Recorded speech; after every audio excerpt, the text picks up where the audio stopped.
Hello, YouTubers. Alaska Prepper here. I thought I'd take you on a ride to work with me today and talk to you guys about the executive orders that were passed. I believe it was on Saturday by the president, and what that may mean for you and anyone that qualified for the previous entitlements that were handed out during the last stimulus bill.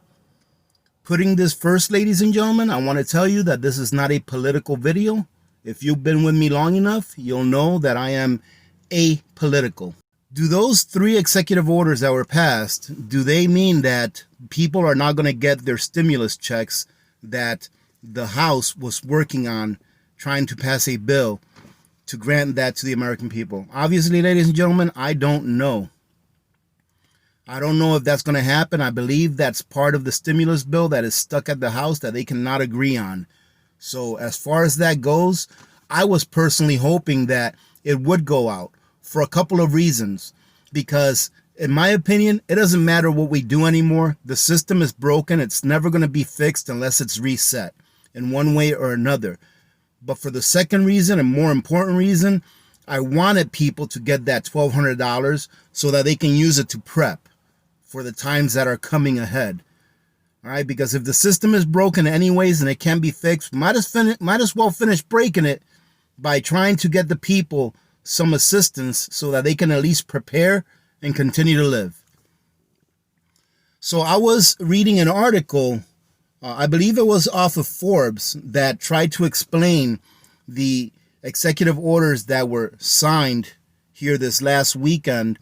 And one of them was extended federal unemployment benefits. So for those of you that may be affected by this, the extended unemployment benefits that were being handed out, I believe, equaled up to $600 per week on top of whatever state unemployment benefits you were receiving. Now, the order that was signed brought that number down to $400 per week per unemployed person that's collecting unemployment. However, of that $400, the state has to come up with $100.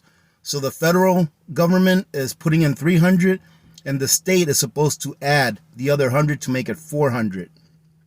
Something that you should really keep in mind in case this does happen is the payroll tax pause. All right, ladies and gentlemen, make sure you understand that a payroll tax pause does not mean that you're not on the hook to pay taxes. So from what I understand, the payroll tax pause is going to include people that make $100,000 a year or less. They're supposed to get their payroll tax paused from, I believe, the 1st of September through the end of the year. Now, what does that mean? It just means that income tax is going to cease from being collected from your checks from September 1st to the end of the year. But it doesn't mean that you don't have to pay that income tax back. This is just a pause. This is not a tax holiday.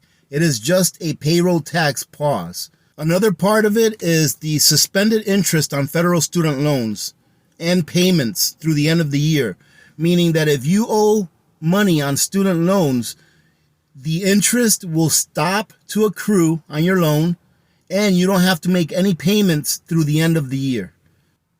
And the next thing that I believe they were talking about there on those executive orders was extending current eviction bans, right? So pretty much it says that the Department of Health and Human Services and the Centers for Disease Control and Prevention will consider whether an extension to the current eviction ban is needed and to identify any and all available federal funds that could be used to prevent renters from being evicted. All right, ladies and gentlemen, so that's pretty much what those executive orders encompassed. Do I agree with them or not? I want to tell you the truth, and the truth is that I don't agree with executive orders. I believe that although I feel that our representatives no longer represent us for the most part, I feel that executive orders gives one person way too much power and it takes away the voice of the people. I've never liked executive orders.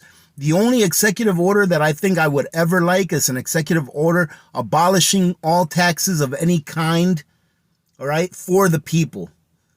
Ladies and gentlemen, I'm not sure if you understand this, but when taxes first came out, it was supposed to be a tax on profit, not a tax on your labor. Your income is a product of your labor. And here we are paying taxes on our income 100 years later. Well, ladies and gentlemen, I hope you get something out of this.